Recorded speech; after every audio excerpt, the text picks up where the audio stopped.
Joe, a tough one to take today. What are your overall thoughts?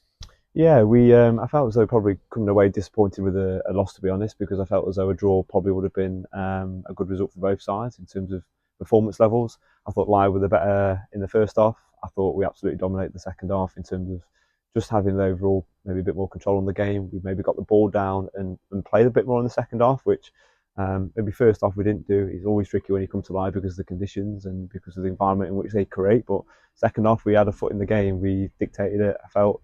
Although they still had chances, I think we had the better. I think we were pushing more and probably were likely to score again in the second half once we got the first. But I suppose it's for us, it's the same story and as maybe the Shifnal game in terms of we just sort of don't help ourselves by the manner in which the goals we concede. And when you go 2 goals down, it's always difficult to get back into the game. But yeah, I'm proud and I'm positive from that second half because again we've shown that we can compete against a good side in the league, a very good side.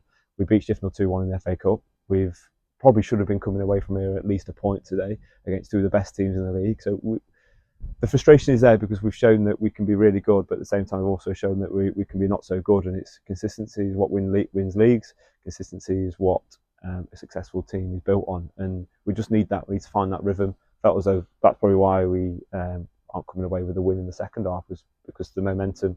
We created some great chances, and the momentum went slightly.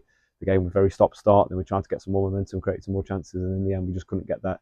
Yeah, the second and third goal, which unfortunately is coming away from me is disappointing. You mentioned a much improved second half performance. What was your message to the players at half time? Yeah, it's typically we always tweak or change something at half time, and actually today, as much as we were 2-0 down, we didn't change one thing apart from that. Actually, players when the ball goes long, technically there's a few bits that we thought we could do a little bit better. The players collectively took it upon themselves to play a bit more football in terms of getting it down and trying to play. I thought that worked a lot better in the second half. So yeah, the reaction was good in the second half. We were fighting and we were felt as though we deserved at least a point. And there was some fantastic individual performances as well from certain players out there today. Absolute warriors. Again, tough place to come. They're putting the body on the line, and I can go away from here fairly pleased. We're back at home next week as we face Burton Albion. How are you preparing for that? Yeah, again, we've just got to continue with the momentum that we're trying to build in terms of taking this second half performance into the game against Burton next week. We know there were tough sides in terms of breaking them down. Of course, the result last time didn't go our way in terms of it finishing 3-all. So we're looking to capitalise. We're looking to try and get the 3 points, of course, because I think there's certainly from our perspective, we've played to win. And I think sometimes as a coaching staff or managers and players collectively, it's not always like as much as everybody says they want to win. Do you actually want to win? And we're so desperate. So we're going into the game next week full of energy and enthusiasm, fingers crossed, and we go in there and get the 3 points. Thank you, Joe.